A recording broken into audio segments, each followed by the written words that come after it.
From your synthesizing of life, you are emitting pure desires that your inner being is recognizing, focusing on, and taking as inner being point of attraction. Now, do you accept there's you and your inner being? Do you accept that your inner being is offering a vibration and that law of attraction is responding to your inner being's vibration, just like law of attraction is responding to yours? So when you ask for more prosperity, your inner being immediately becomes the equivalent of more prosperity.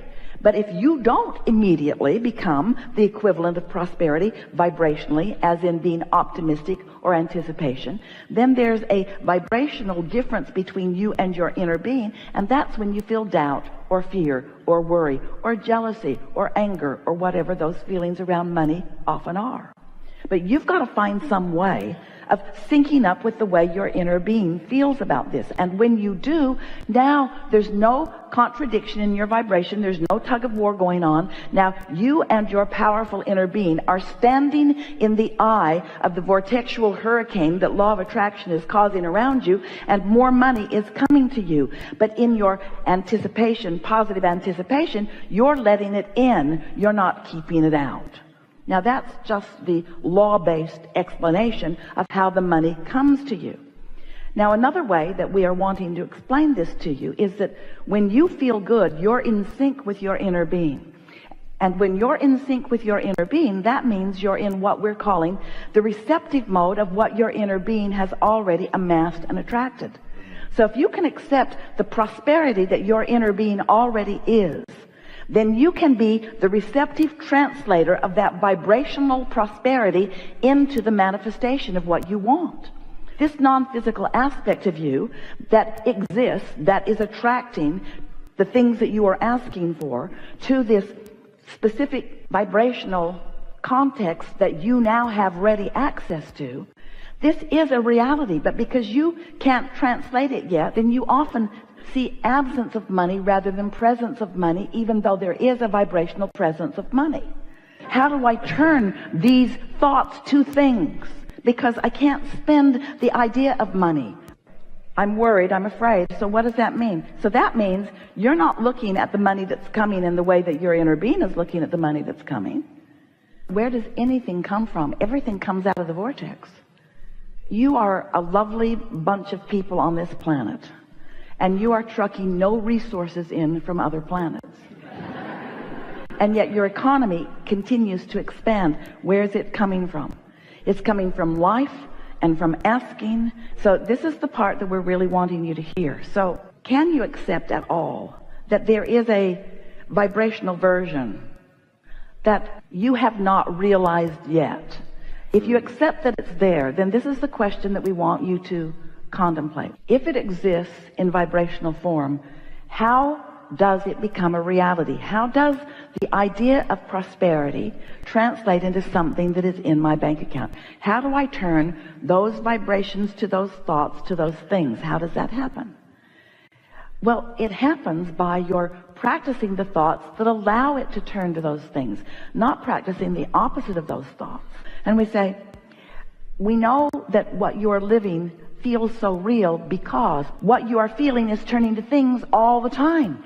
So if you don't feel like there's enough money, then that's the way it's turning out. And then you say, see, I was right. This worry was valid.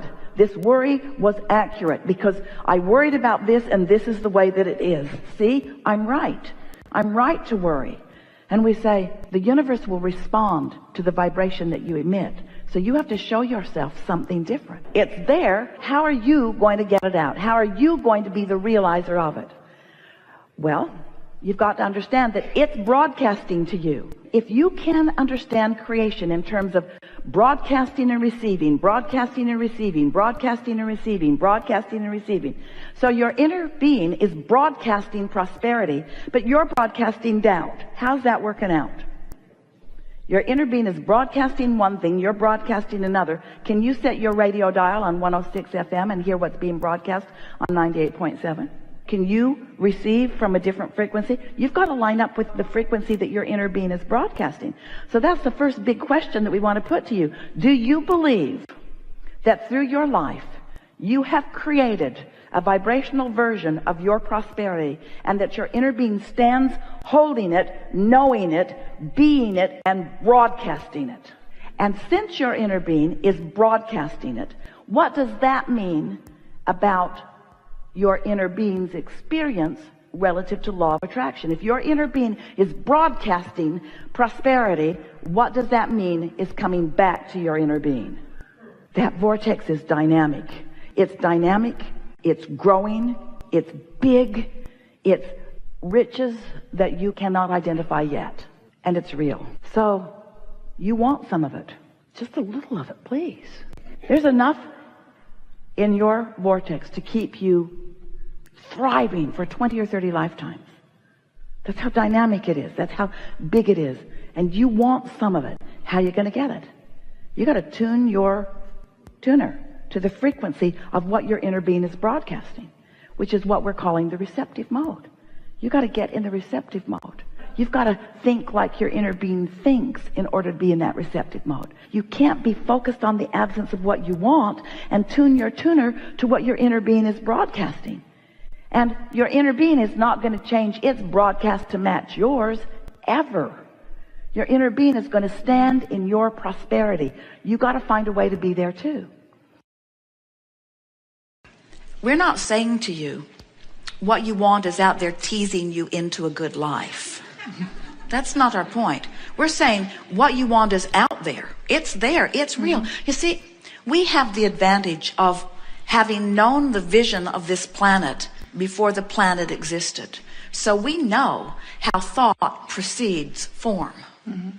So we have no problem whatsoever understanding how the thought and imagery that you have about any creation will one day and one day soon be form. We have no problem with the gap between the giving birth of it through thought and the realization of it. We know that if this time-space reality out here on the leading edge of all creation has the ability to inspire a tangible result from you, that it has the ability to deliver it to you, you see.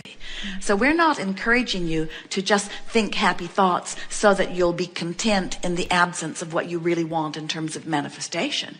We're teaching you to have happy thoughts because that's the path to all of the manifestation that you want. But you're right, we are teaching you to have the happy thoughts without the manifestation. But we're not asking you to give up the manifestation and instead think the happy thoughts. So if we were in your physical shoes, we would never hear ourselves say, I'm thinking happy thoughts because they're good for me, and I really don't want what I'm saying I want, because of course you want what you're saying you want. And when you try to say you don't want what you really want, there's contradiction in that energy too, you see. We want you to unabashedly want. Outrageous. We want you to want with triumph and worthiness. When you say, my life has caused me to want something, we want you to feel justified in the wanting of it and assured that it is coming. That is the determination that makes things come fast. Have you known people who are magnificent creators, who seem to get everything they want? And do you hear them apologizing for what comes?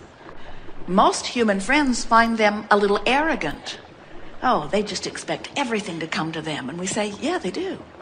They expect it. Expectation is a really powerful word. When you reach the place that you can say, I expect such and such to happen, you're at the place where it's right on your doorstep. Whether it's something wanted or unwanted, when you expect it, it's close.